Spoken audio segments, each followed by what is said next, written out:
So I threw the Senate at him. The whole Senate. True story. Oh my God, that is so funny. You made it come out of my nose. Go for Papa Palpatine. You have a collect call from Darth Vader. I gotta take this. Hold on. Vader, how's my favorite Sith? Whoa. Just slow down. Huh? What do you mean they blew up the Death Star? Oh, who's they? What the hell is an aluminum falcon? Okay, so who's left? Are you me? Well, where are you? Wait a sec, you've been flying around for 2 weeks trying to get a signal? Oh, you must smell like feet wrapped in leathery burnt bacon. Oh, I'm sorry. I thought my Dark Lord of the Sith could protect a small thermal exhaust port that's only 2 meters wide. That thing wasn't even fully paid off yet. Do you have any idea what this is going to do to my credit? Hang on, I got another call. What? I'm very busy right now. Oh, well, where are they going? Huh, all right, just get me a turkey club. Coleslaw, I guess. I'm not even going to eat it. What are you getting? Yeah, see, I always order the wrong thing. No, I'll just stick with that. Okay, bye. What? Oh, cherry Coke. Thanks. Sorry about that. What? Oh, just rebuild it? Oh, that real f***ing original. And who's gonna give me a loan, jackhole? You? You got an ATM on that torso light bright? Now get your 7'2" asthmatic ass back here, or I'm gonna tell everyone what a whiny bitch you were about Padamame or Panda Bear or whatever the hell her name is. Oh, jeez, he's crying. Hey, come on, don't do that. Just look, I'm just dealing with a lot of crap right now. Death Star blown up by a bunch of teenagers, I didn't mean to snap. Just get back here. Okay, bye. I love you too. What I remember about the rise of the Empire is how quiet it was. Dip. During the waning hours of the Clone Wars, the 501st Legion was discreetly transferred back to Coruscant. It was a silent trip. Dip. Save it for the enemy! We all knew what was about to happen, what we're about to do. Knock it off! Did we have any doubts? Any private, traitorous thoughts? Perhaps, but no one said a word. Not on the flight to Coruscant, not when Order 66 came down, and not when we marched into the Jedi Temple. Dip. Not a word. I don't know, call me crazy, but I don't think they deserve to have their bright future ruined by a momentary, minute, never to be repeated lapse of judgment.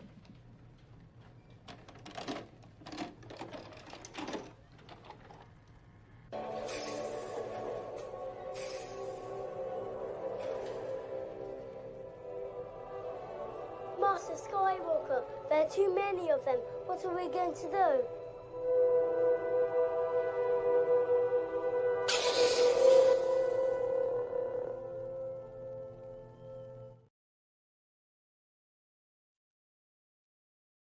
Bad feeling about the Acolyte I have. That goes without saying. If you haven't been following this thing, it's right from the start, we kind of knew this was going to be a disaster. I mean, the premise itself actually sounds kind of cool. You got Sith in hiding. I mean, we've always liked that from the EU novels. Was kind of a cool concept. Plagueis, the novel Plagueis, tackles that. And then Darth Bane as well. Like, after he wipes out a lot of the Sith and goes into hiding, takes on his apprentice in secret and starts the rule of 2. So it's not a bad concept in theory. But once you put the wrong people behind it, that's when it starts to go downhill. When they don't focus on the story so much as the pandering, like they learned nothing from the Pandaverse. Of course, this was in production before that South Park episode even came out. But Leslie Headland herself has said this is a Sith story when we all know that according to the prequels, the Sith have been extinct for 1,000 years before to their knowledge, So like the Jedi should not find out that the Sith are even around at this time. If these characters in the Acolyte show find out that these Sith are around, they should all die by the end. They should all be dead. Like the secret should not get out because of this. He was trained in the Jedi arts. My only conclusion can be that it was a Sith Lord. Impossible. The Sith have been extinct for a millennium. I do not believe the Sith could have returned without us knowing. Hard to see the dark side is. And some people are saying the look that Yoda and Windu give each other is some indication that they somehow know that the Sith are around, but they're keeping it quiet. Like that would make no damn sense. Like who came up with that theory? Because they're so taken by surprise in episode 3 when the Sith reveals himself and everybody gets wiped out. Like they were totally taken unawares. Like that theory holds no weight at all. Just based off a look, somebody said that. Really? But right from the start, like I said, we were hearing this show is female centric. It's lesbians in space, basically. And now there's a rumor that there's going to be another immaculate conception, a la Anakin. You know how he's born without a father, only with 2 lesbians this time. We're like, what? It's this show has already been labeled the ACOLYTE by some online. They claim to have the first Asian Jedi. See, that's what they're focusing on mostly in the promo stuff, is the representation, the diversity. Just like Rings of Power, I think they're falling into the same trap Rings of Power did, where they don't focus on making a good story. They focus on just getting as many people that aren't white into the show, aren't white or male into the show. And damn the story. So actors saying dumb things. We'll look at some clips. Like Star Wars is patriarchal. Like since when? Have you never heard of Leia or Mon Mothma? It's not about good and evil. Like, yeah, who the hell says that? This has always been about good and evil from the start, according to George Lucas. Oh, and we'll see what Leslie Headland thinks of George Lucas too. KK, she said some stupid stuff surrounding this show, like, oh, women have always had a hard time making it in the Star Wars fandom, on screen and off screen. Like, KK is so full of shit. Okay, I think I'm long enough into the stream to say that. We'll look at some of the other dumb aesthetic stuff, like the light whips. Whose idea was that? I don't care if it was used in Legends already or the canon already. I think it's a dumb idea. Lightsaber whips. That's so stupid. Like really, y'all thought the cross guard lightsaber was stupid. This is even more stupid.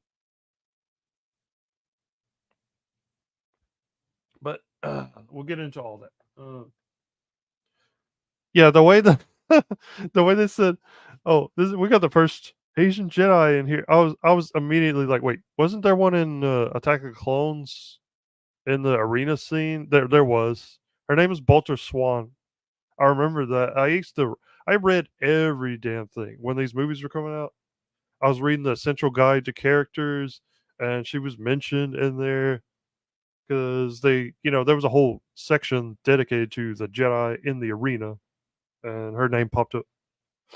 And then, I've always looked at Wikipedia and all that kind of stuff, so I know. See, real Star Wars fans know this stuff.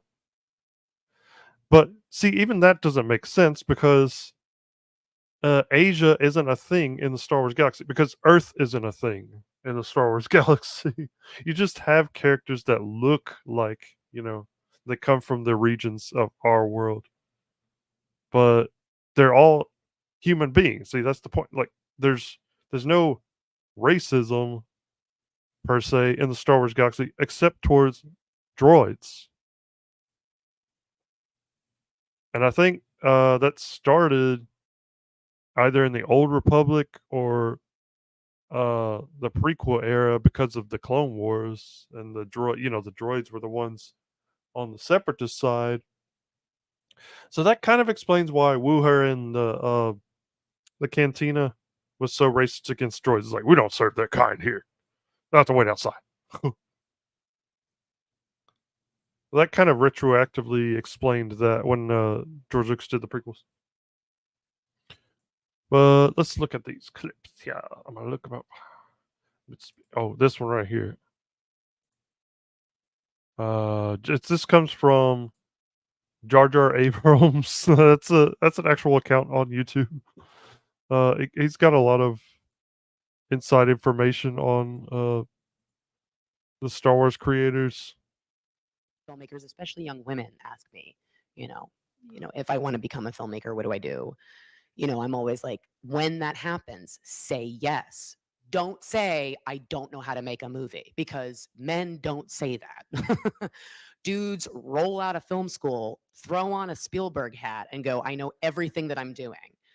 And yeah, she has a real low opinion of men, just like Kathleen Kennedy does. The reality is that you can do it. Like, you just have to have the confidence to walk in there and pretend like you know how to do it. I'm telling you guys, like, the truth. Like, that's how I made my first film, was that I was like, I know what's going on. I didn't. So don't train at all. Don't go to school. Nothing. Just walk in and pretend like you know what you're doing, and you'll be fine. That's what she's telling people. This is horrible advice. At all. And I think it shows in the movie.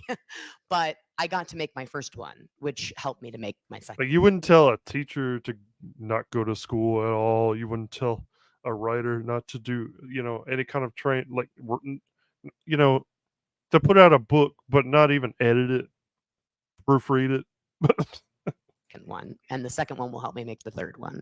And then I stop because they won't let women make more than 3. Oh, then she stopped because they won't let women make more than 3. Like, what the frick? Really? That's her mentality, though. When it comes to the men are the ones controlling everything, keeping women down. Only letting them do so much, according to her. So I think that's where her mind is at when she was making things. Like, I'm gonna keep as many men out of this thing as I can. Like, it's mostly gonna be about women, because she's all about women. That clip of that guy in the chapel going, I'm not gay no more. I don't like men no more. I like women. Women. I need to find that clip. It's freaking funny. I've seen Yellow Flash use that clip a few times. Well, let's see what I had up in cast on lightsabers and droids. Cast of the Acolyte discuss the newest entries in the Star Wars universe. Oh yeah, here's where they focus on. Well, here's where she first talks about her. They talk about her inspirations.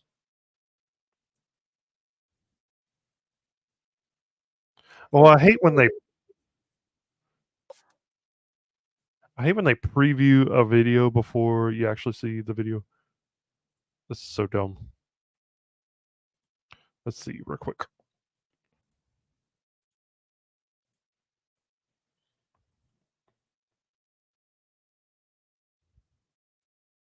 To be in any way, shape, or form a part of the wave that is ushering in inclusion and safety for Black nerds. You'll hear all the buzzwords come up. Star Wars was always a safe fandom for Black nerds. I don't know where they get this from. This notion that there was never room for Black nerds. Really. It's like, it's my dream come true. This day has been really exciting in general because you see the progress that Star Wars is making across the board and all of the streaming and all of the series. Progress, just casting people Sorry. I think our show in particular. What about the story? I think that when it comes to the world of fantasy and sci-fi She looks pretty good in that Padme outfit. I'll admit that. in general, it hasn't felt Way better than Leslie Headland. like a safe space always for people of color. Who told her to say that? How is she does not really feel that way. I know she doesn't. And it's been a world that I've always deeply loved and been invested in. Hold up. Wait a minute. Something ain't right. What she just said. Like a safe space always for people.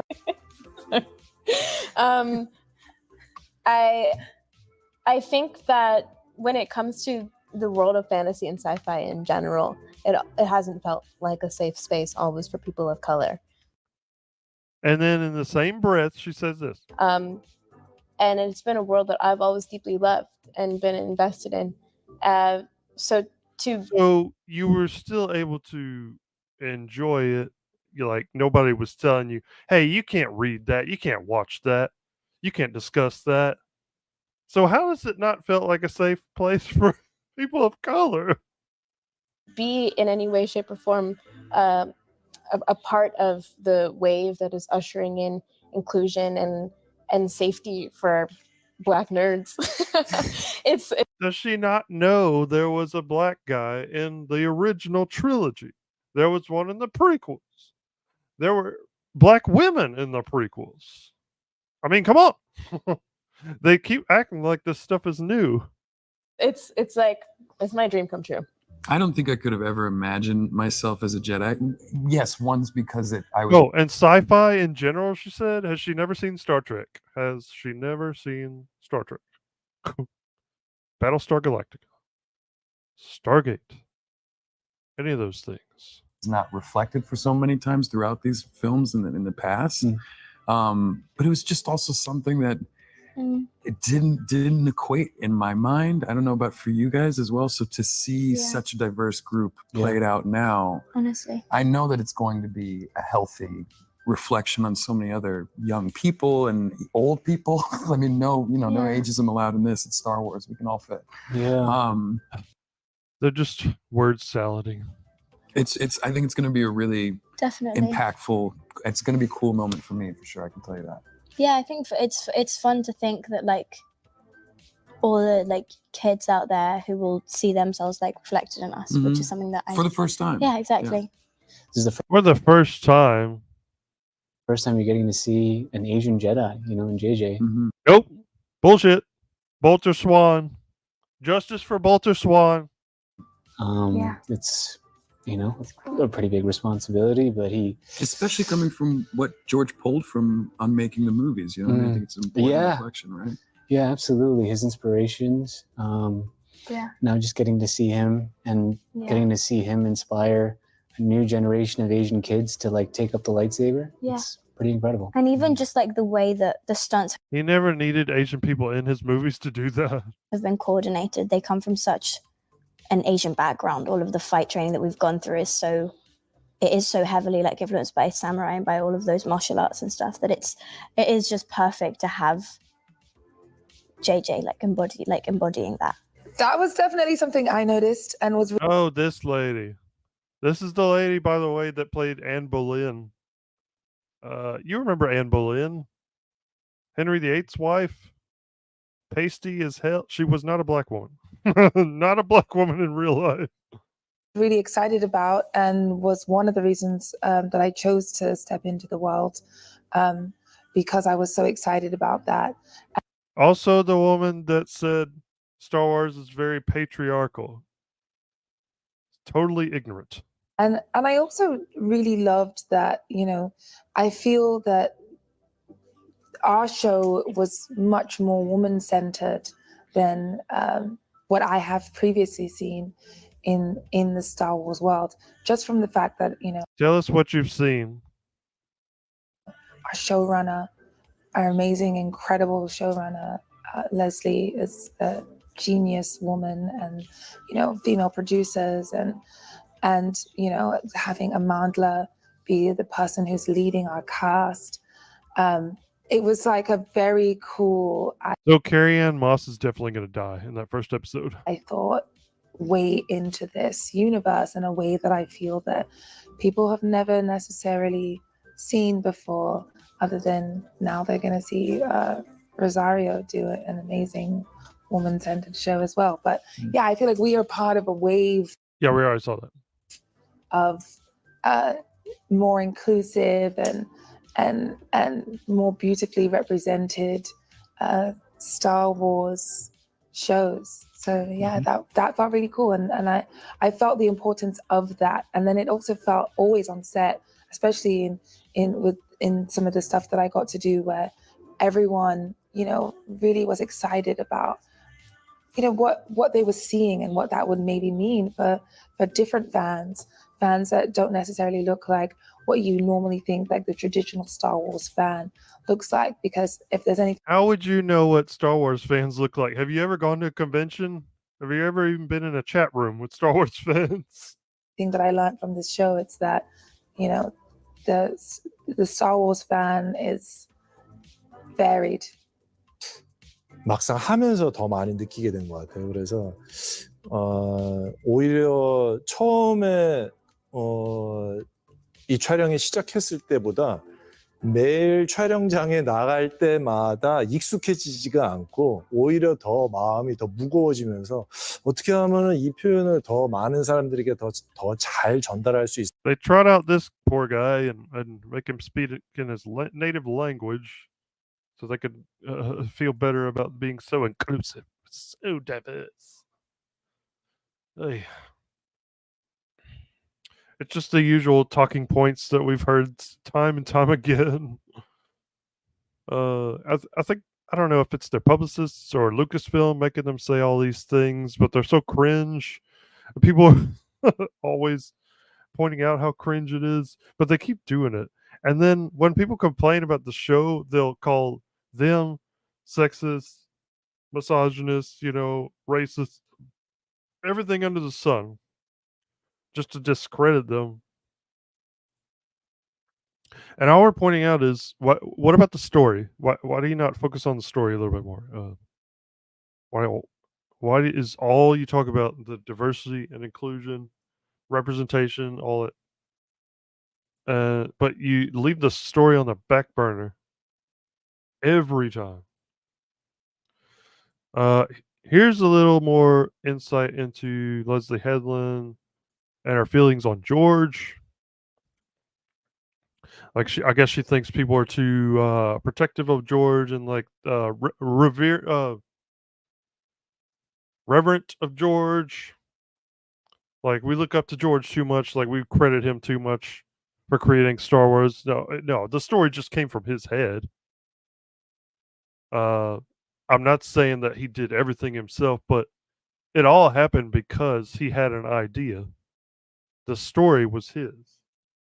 The characters came out of his head. This world came out of his head. And you don't have the right to come into this world and rewrite the rules and then complain when the fans complain. Because the fans will tell you how they feel. And you have no right to tell them how to feel. Not when this isn't your freaking world to begin with. But I digress. Let's look at this video. Oh, yeah, this is a picture of her and her former boss, Harvey Weinstein, I think is still in jail. I don't know. Still not clear about how much or how little she knew about what was going on. Like what we understand to be Star Wars, like the idea that like that only came from George Lucas, that only George Lucas holds the key for what we understand to be Star Wars is just untrue. And I think the prequels are an excellent example of that. I mean, but you look at what are you saying about the prequels? That was his idea. But just because you don't like the prequels doesn't mean that others don't. That others don't think it's essential to the canon. Like the original trilogy, the prequels, I think that's George Lucas's Star Wars right there. That's it in a nutshell.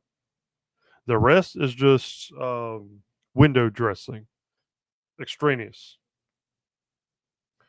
I love the EU novels. I love the old novels, but for me, I mean, George Lucas's movies. I think that's where it ends. I'll still go back and look at and read the novels and everything, the old novels, but those movies, those 6 movies that he and Irvin Kershner and Richard Marquand made, I think that's where the canon, quote unquote, ends.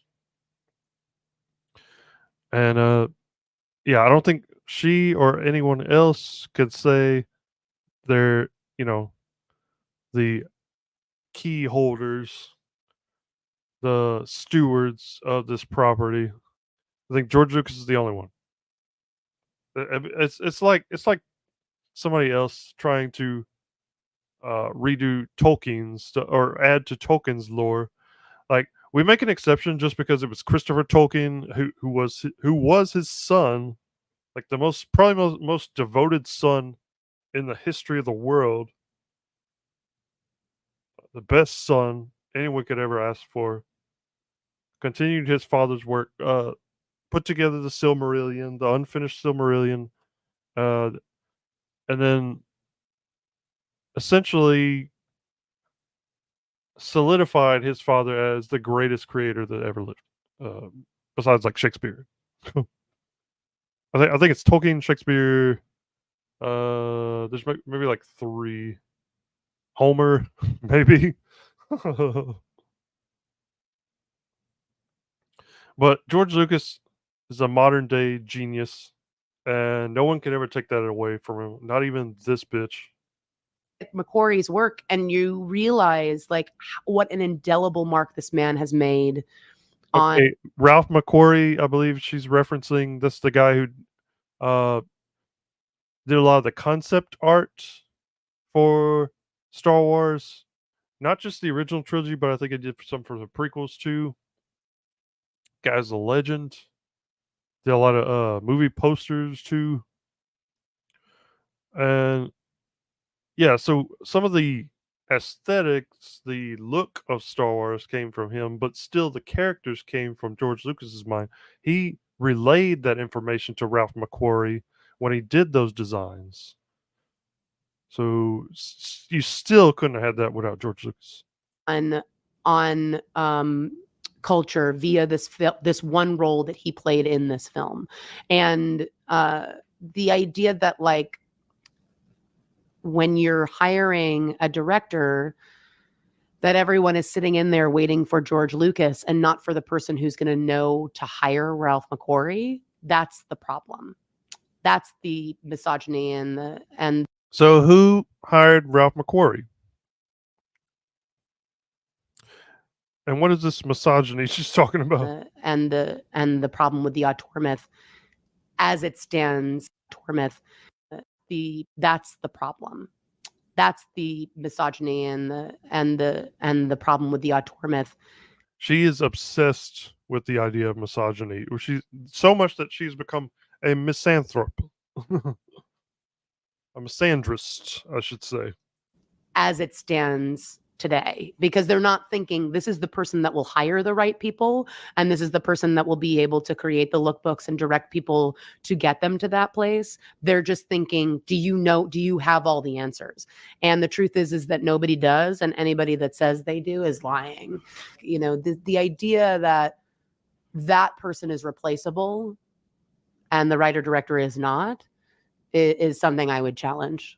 What she said there, I beg to differ. I know some people that know a ton more about the lore than I do. I do believe they have all the answers, actually. People ask them stuff all the time, and they always have an answer.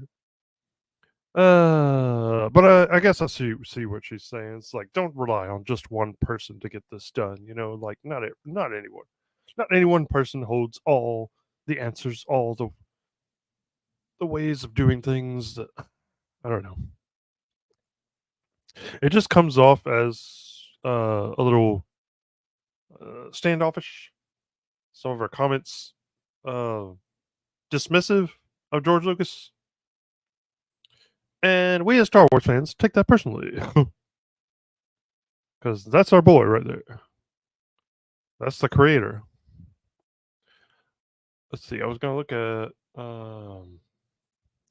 there's some more. More about the show here. The Acolyte, Asian leads. That one I didn't watch.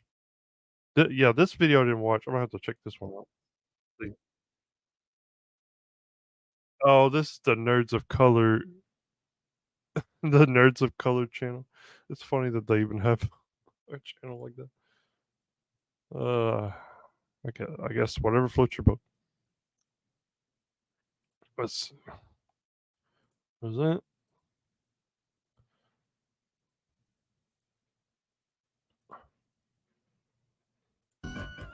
Nothing against the branding. You know, I love your love for Star Wars. You know, through the special editions, expanding universe. I know you, the current universe, and more. I know you know so much about it. But how difficult was it to kind of find the balance between creating your own world, you know, your own story, your own creatures and characters, and meshing it with the existing canon, like High Republic and everything? It was difficult, to be honest. I think when you love something this much and you have so much reverence for it, it's difficult to find your own way into it.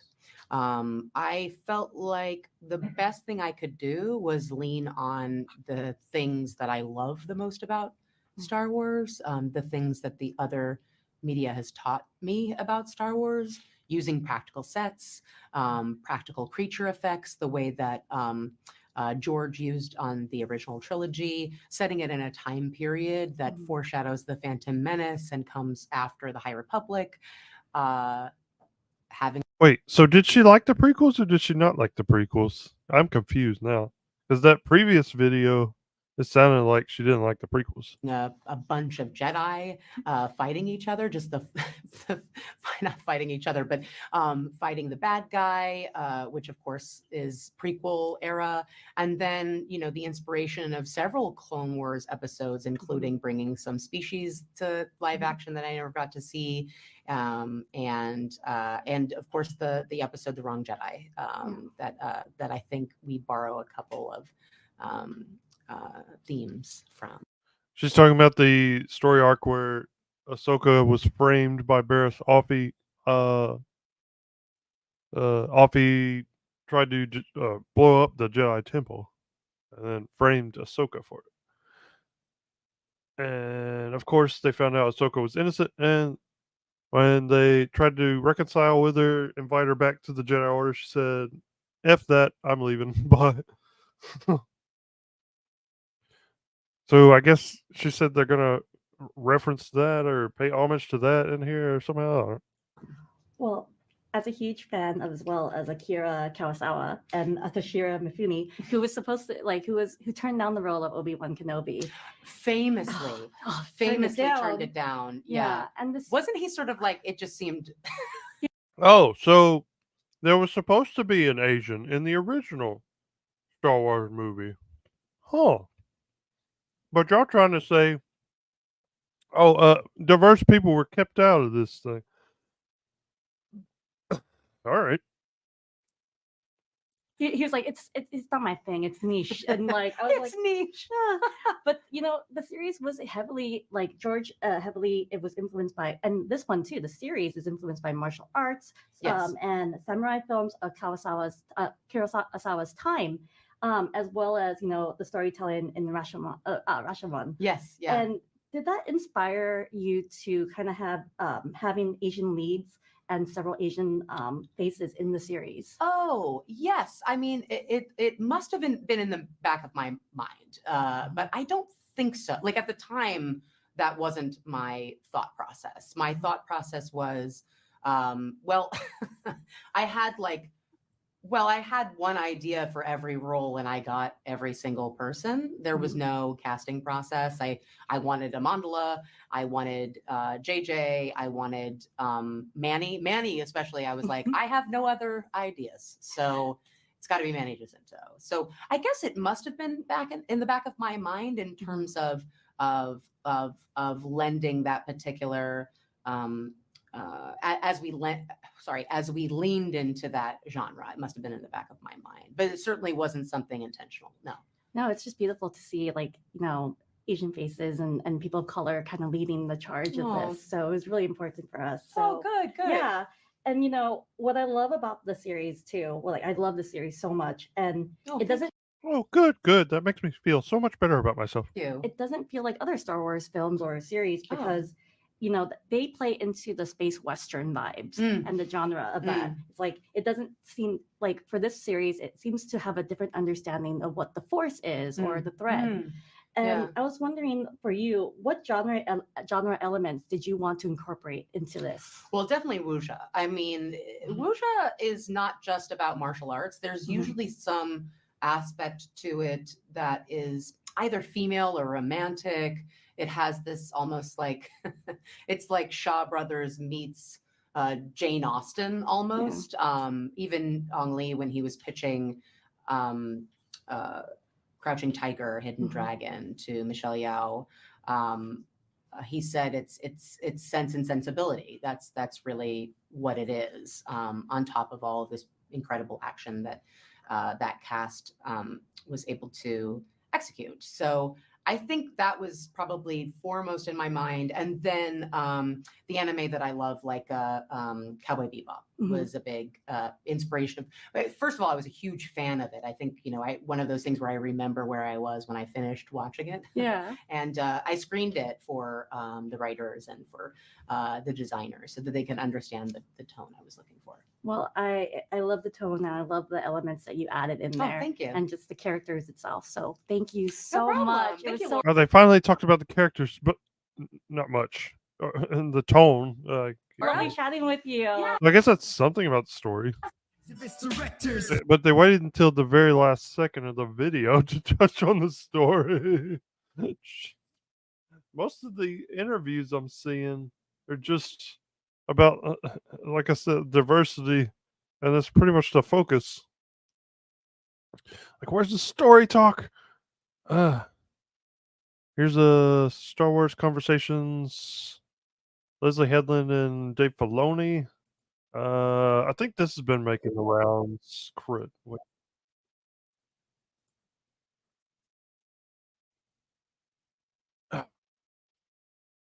This thing keeps jumping on me. Hold on. Hold on. Okay, stop. There it goes.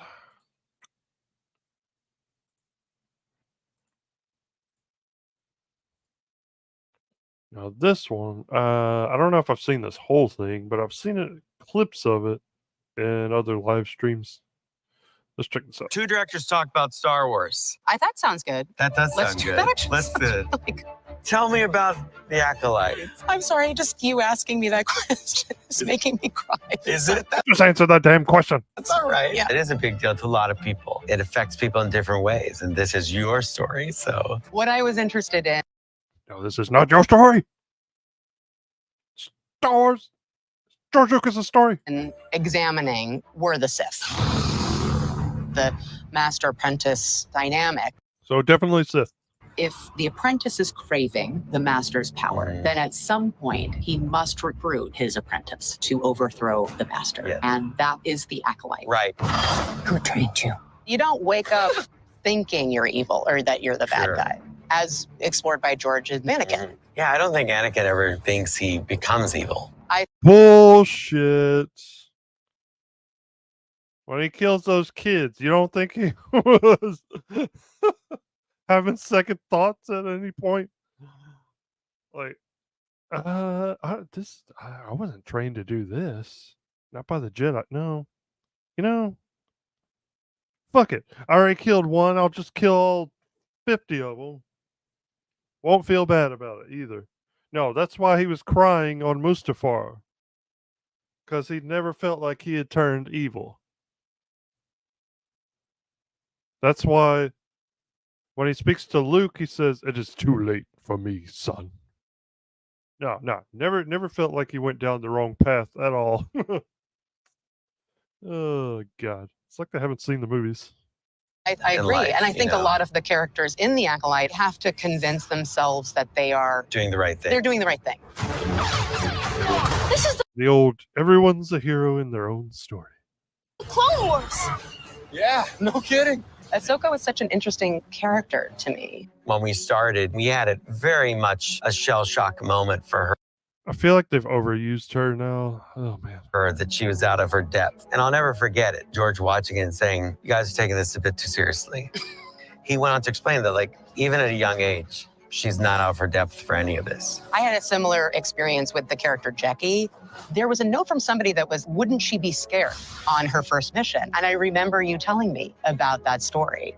Jedi training has to be valuable. It prepares them for the galaxy. Do or do not.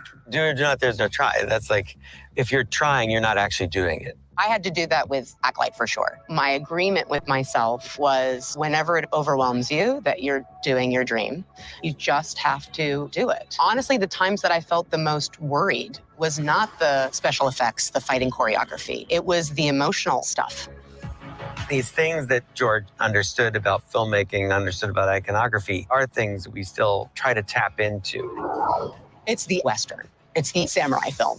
It has to feel elevated, but it also has to feel like Star Wars. Basically, what George created, it's the North Star.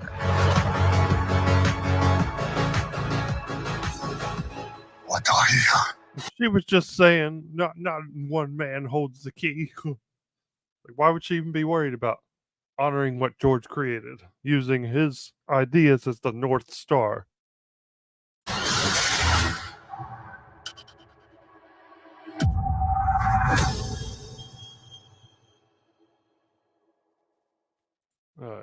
Suck, Disney.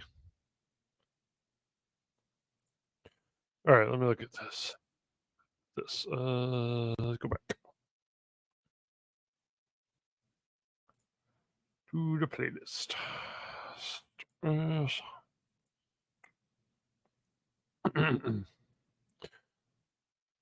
Funniest Star Wars references. No. It's right here.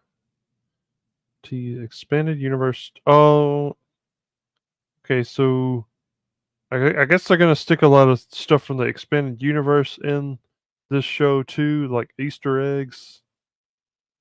That's what this interview.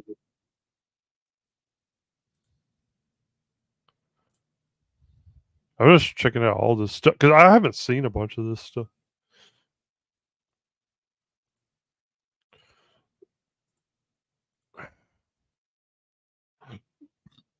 You attack me without a weapon. Why? I love this show. It's so good. No joke. Like, look, we've all seen The Fall of the Jedi a lot. So he's seen the show, I guess, early screener. But this is really like what's going on when the Jedi have no threats. Yeah. And what's going on in the universe. Yeah. Leslie, you've been a part of the Star Wars fandom. Bro, there's still like bounty hunters and Mandalorians and stuff, right? I mean, it can't be all peaceful. For such a long time. How did your love of the expanded universe help shape ACOLYTE? Oh, that's such a good question. I feel like I can't answer it without giving a couple things away. So what I would say is there were so many things that I read about or thought about over the years that if I were ever allowed to make a Star Wars show or movie or anything, write a book, like whatever they would let me do, that I thought, gosh, it would be so cool to take this from Legends or take this from canon into live action. So I guess I can't answer it directly, but it's just been little Easter eggs I've EU, not Legends. been crossing my fingers to get the chance to use. Right. Now, Amanda, I don't want to spoil anything, but can you talk to me about the duality of your performance in this show? Yeah. Okay, if we're not spoiling, then I'll talk more conceptually. But Star Wars, of course, is about the balance of light and dark, and the relationship between light and dark, and I don't think that relationship So there was another actor that said it's never about good and evil. Which is is purely just oppositional. I think it's so much more complex than that, and that was inspired so much by Eastern philosophy, and that's been a huge part of the legacy of Star Wars, is this concept of yin and yang, and I think Leslie wrote from that place. I knew yin and yang would come up eventually. And when I thought about physically embodying that, it was a huge North Star for me. Incredible. Yeah, the twins. Yeah, that was spoiled that she's playing twins. Speaking of one fell to the dark side, the other one did. The balance of the Force.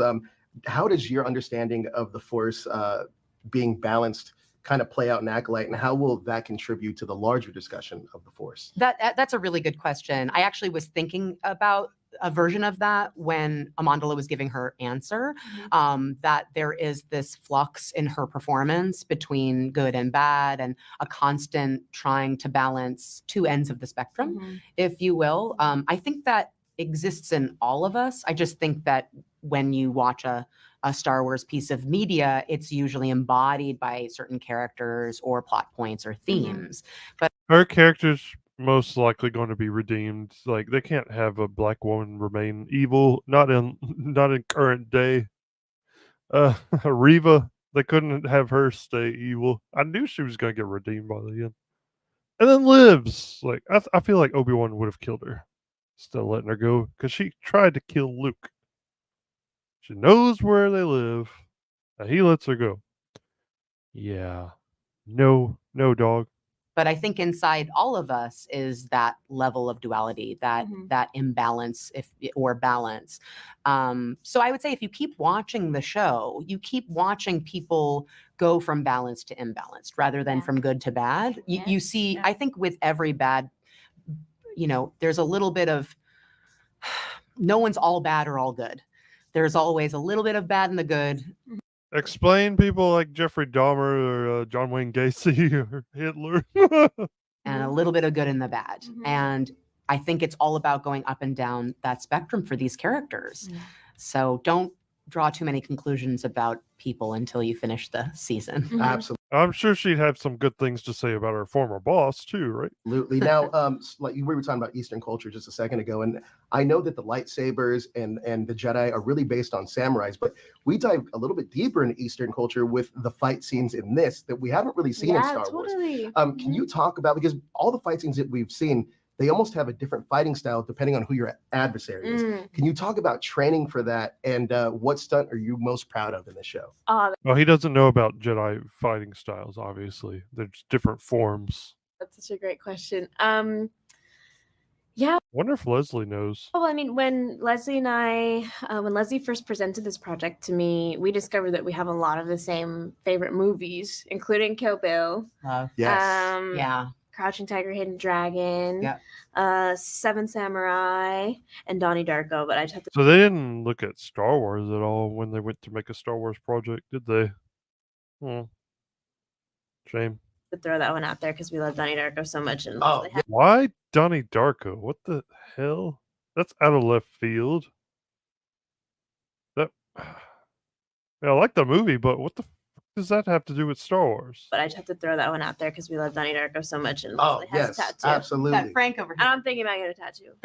I have a huge poster in my room, like on my bed. But anyways, yeah. So that like Eastern impact in terms of martial arts and kung fu was a huge part of the show. And I trained with my master Liu, Jiancheng Liu, and he was incredibly patient and kind with me, and it was such a deeply rewarding, enjoyable experience. I learned so much about myself, and I think that it just really befits the tone of the show very well. It's a very definitive part of the show. Absolutely. I will say that when you get to episode 5 too, there's a lot of we mix it up.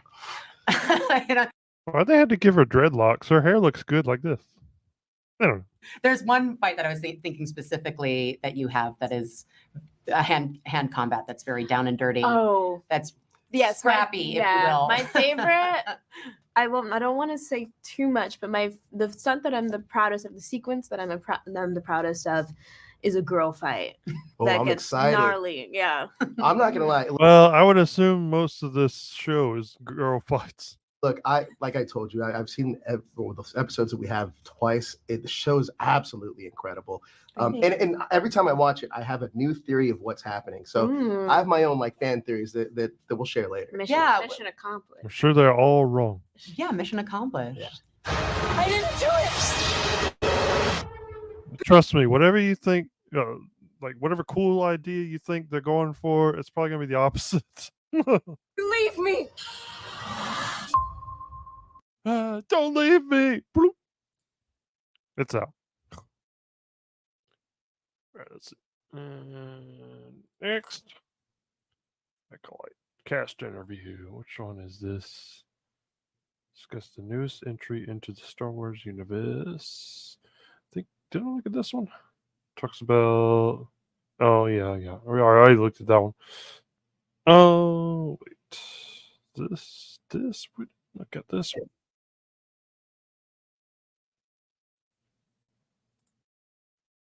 Oh, okay. Here it goes. Yeah. I tried to click on this video earlier and accidentally clicked on another of my videos.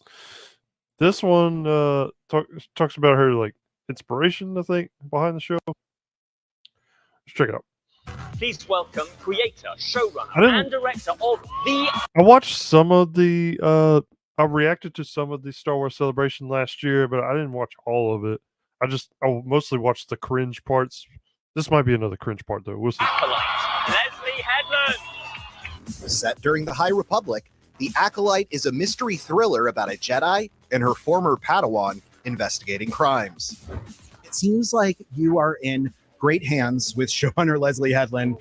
How much of that fan fiction she wrote as a kid do you think inspired what actually ends up on screen in The Acolyte? I don't fan fiction. know. But the next thing that I'm going to do is ask Leslie for the fan fiction that she wrote You know what's cringe to me? Fan fiction. as a kid. It's so trippy having this kind of partnership on something that can feel really morally, spiritually, emotionally deep, because that's what Star Wars is. It's contending with these large questions about who we are as people and what in us is light, what in us is dark. And so Nothing against people that write fan fiction, but I'd rather just write my own story. Maybe inspired by things that I like, but I'd rather it be my own. we've, of course, developed like this wildly close bond as we learn more and more about ourselves through working on this show. And she operates from such a place of love and passion. It just kind of oozes out of her pores. She cries when I cry. It's that kind of relationship. We were in the best hands. I mean, that woman loves this world so much, and that love was just it was contagious. How much of that Star Wars fan fiction that she used to write do you think ended up in the show? All of it, for sure. Leslie's the greatest. I love Leslie. Leslie's like the most wonderful director ever. She has like such a creative, unique way of approaching filming, and she's so caring with the actors and with the crew. And we've had such a wonderful experience, and everyone on this has been lovely. And now we've gotten to meet the fans, and they're also incredible. It's just like a really nice group of people. Leslie is the hugest Star Wars fan ever. She has a Princess Leia tattoo on her hand, which you may see as she comes down. Oh, that makes you a huge Star Wars fan. Yeah, having a tattoo. That doesn't even look like Leia. Whatever. On the line. So everything that she has experienced with Star Wars from the beginning of time is within her show. I know that she gave so much in this show and she's been working on it for years. And she really is passionate about the show. She's passionate about the story, the character. Who's this guy? Is he in the show? I haven't seen him in the promos. Maybe he's in the background or something. I don't know. And as an actor, you feel like you're inside fans when you're working with someone like that. I do not know, but I am going to ask her as soon as we are done with this. I would be fascinated to know. I asked her in the very beginning to read some of it, and she is very protective. I know it's out there online, a lot of it. I'm sure it's horrible. I don't know. Available? I mean, can we find this? Pretty sure she was going to write it under a ghost, in a ghost name. I'm so sorry to bring up fan fiction again, but you said it, and I've asked your cast about it, and they all have Where a random lady messing with her hair. sneaking suspicion that some of that fan fiction may have inspired the Acolyte, or at least snuck its way into those pages. Here's what I'll say. I did do a couple of RPG campaigns during COVID with my friends on Zoom, and there are a couple of characters from those campaigns that may or may not be in the show. So There's a little bit of that. The fan fiction that I wrote was many, many years ago, pre-internet, so it's not quite what the kids are doing now. But what she's saying reminds me of Claudia Gray when she inserted this character that her boyfriend told her to do in the High Republic. It's a literal rock that's a navigator named Geode. Stupidest idea you could ever pull out of thin air. But she ran with it. God, that was retarded. will say I was always interested in female protagonists that were leaning toward the dark side of the Force and being interested in that. I think because when I was little and yes, females, yes. She does know there were female protagonists and antagonists in Star Wars before this, right? Like, this isn't a new thing. I heard Ben Kenobi say Vader was seduced by the dark side. Vader was seduced. Oh no. Oh no. They're going to take what Kenobi said and twist it to mean something else. To mean it's something it doesn't mean. Ugh. Y'all do know that when they say seduced by the dark side, they don't mean sexually, right? It's not a sexual thing. It's being enticed by something. Like you're enticed to eat ice cream. It's not a sexual thing. It's attractive to you. Again, not sexual. It's something that appeals to you, not necessarily sexually. Something that may be beneficial to you. You think anyway. It's like, I mean, come on. The snake in the garden with the fruit. It's something that promises power, but is it going to deliver on that power? You don't know. You just assume. So you're seduced by the idea of it and you succumb to the dark side. That's all he's saying, right? By the dark side of the Force. There was just something about that like made my adolescent like freak out. Like I was just like, why did he use that word seduce? Like why did that happen? You know. So I think that possibly some of that ended up in the show as well. Oh no. Well, that's a horrible thing to say to IMDb. Oh my God, they're gonna meme the shit out of that. That's a horrible thing to say. Period. Yeah, that's good. That's good. We don't have to watch the whole thing. There was only like a minute left. Jeez. They started showing. Okay, I reacted to the clip. I think I reacted to all the trailers. There were just like 2 trailers, and then there's a clip. I think a couple of clips. Let's see. May and Soul fight. Is this it? I think this is what I or no, I didn't watch this yet. Huh.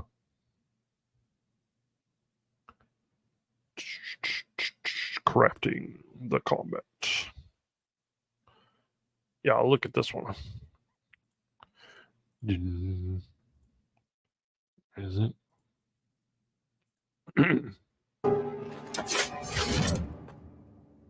Is this where they show the whip thing?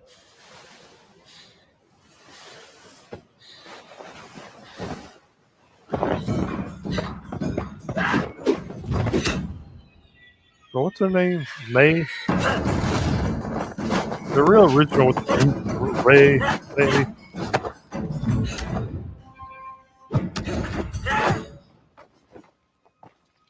You attack me without a weapon. Why? What's her sister's name? May?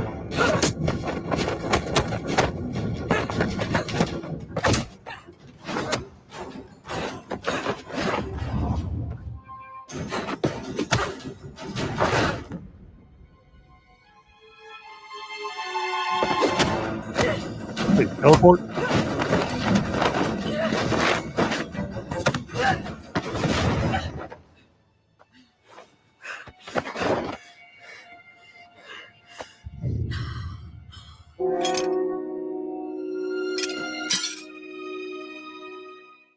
All right. Guess the choreography is not bad, but it seems pointless.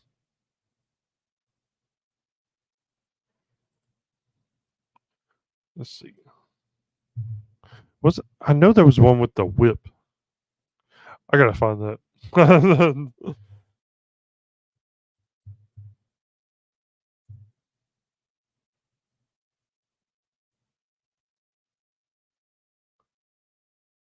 Oh, I think yeah, it's a trailer. Let's see. Do they have? They probably have a trailer for the trailer in front of the trailer, which I hate. That's stupid.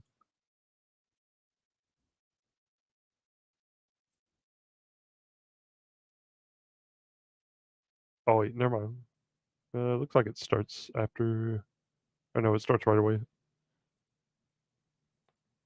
Lightsaber whip trailer. Let's fucking go. This is a fight that you will not win. Yeah, she's getting killed.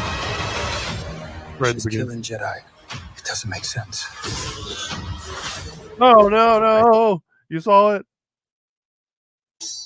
Is a lie. It's a lie. Jedi are being hunted.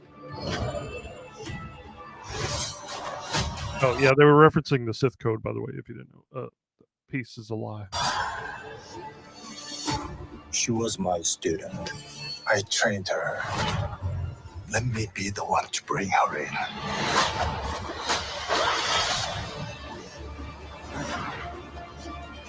I sense this is only a small part of a larger plan. Some sort of shift to tip the scales. It's time to face the past.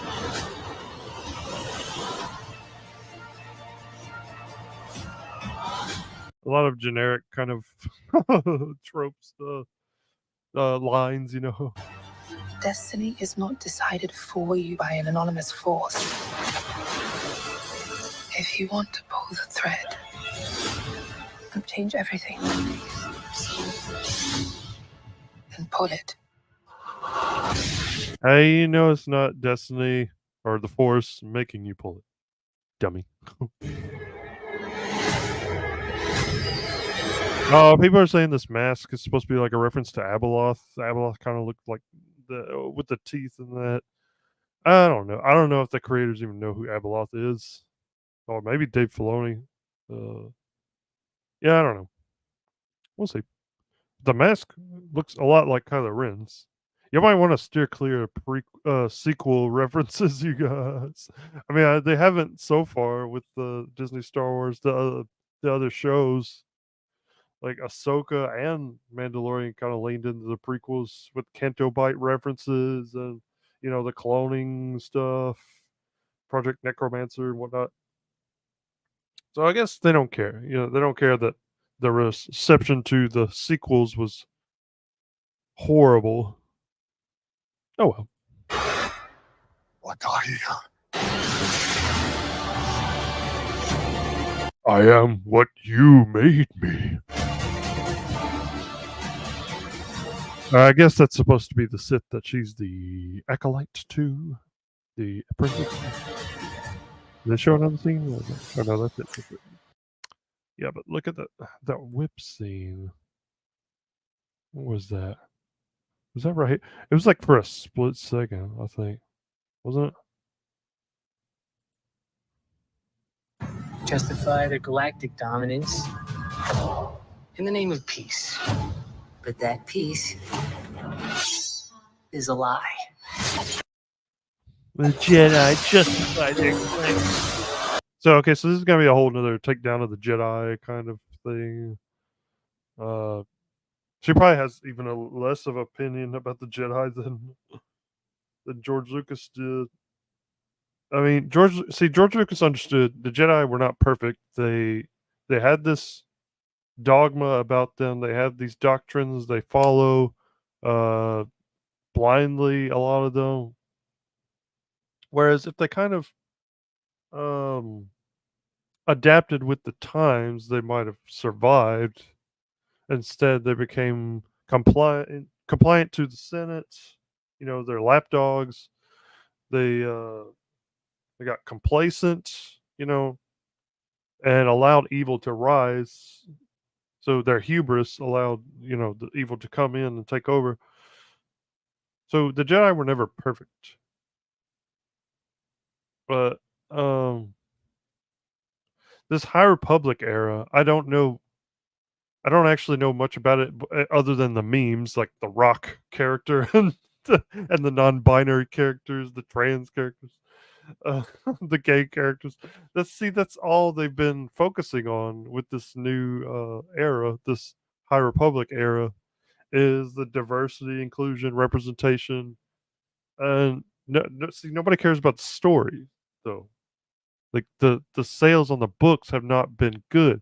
I don't know why they're gonna want to focus on this era when it has failed already. But that's Kathleen Kennedy's decision, I guess. Just keep doubling down on stuff that does not work. That's her playbook. Jedi are being hunted.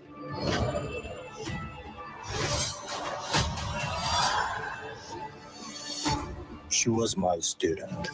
I trained her. Let me be the one to bring her in. Okay, so I think I passed up that whip scene already.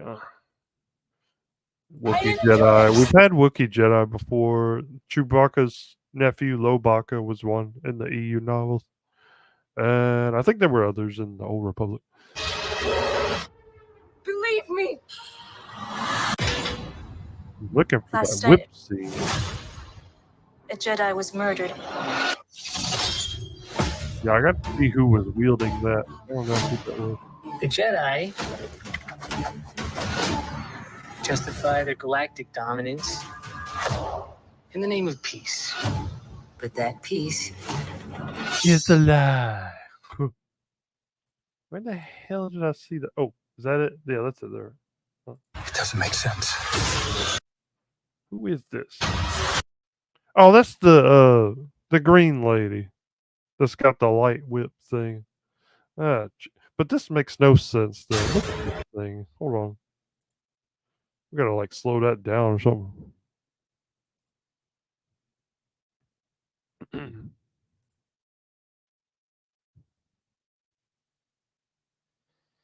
Let's see. Does this go? Does this make it slower or does this make it slower? Oh, I'm assuming these. Makes sense. Oh no, that makes it faster. Oops. I've never done this before, so I don't know. Okay, yeah. 0.25.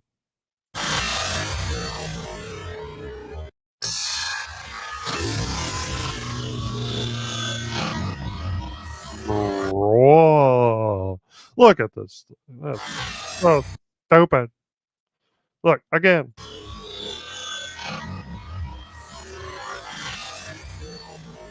Come on, dude. Okay, now I gotta turn that back to normal. But this is what that reminded me of. Uh-oh. Your powers are weak, old man.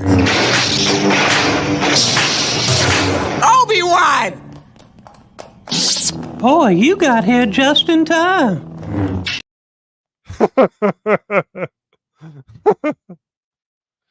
That's what that reminded me of, man. Oh, this is gonna be a train wreck, I swear.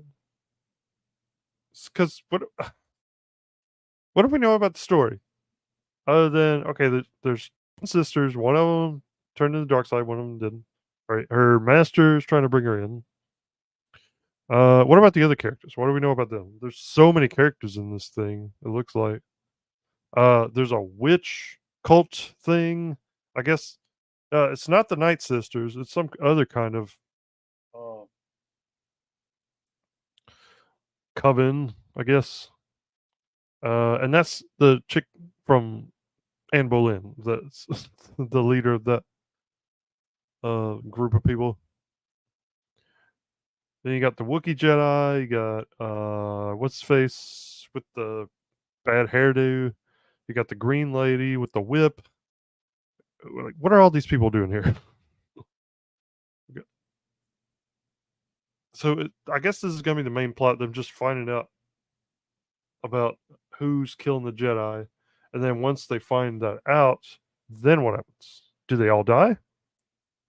Or they find out about it, and then the Jedi just know about the Sith existing for the next 100 years, so that Kiadi Mundi is, and the rest of the Jedi Council are just ignorant, or stupid, or complacent.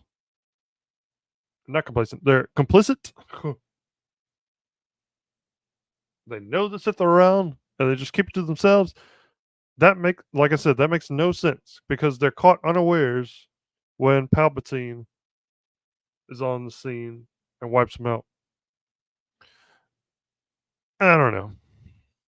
Is Tenebrous going to be in this? Is Plagueis going to be in this? Who knows? I don't know how old Plagueis was exactly. How old he got before Palpatine killed him, but Tenebrous, it is possible for Tenebrous to be in this. Yoda, of course, is alive during this time, so he could always pop up. You know they're going to use him at some point if this goes for multiple seasons. Even if he's not in the first season, we will see him. That's if this thing doesn't get canceled. We'll see. Okay, Andor season 2 is coming out. I know that. But where's Mandalorian season 4? Where's that at? They're just gonna put that movie out and be done with it. That's it, or because Mandalorian season 3 did not have a great reception. Just storytelling just dropped off quality wise. Boba Fett was horrible. Obi-Wan was horrible. I've gone on diatribes about those shows, and yeah, there's just not. And then Ahsoka, man, I was actually excited about that one, and the storytelling in that one was shit. It's like, come on, dudes, can we do better? This is why people are making fun of you right now. This is why people are mocking you and downvoting all your trailers.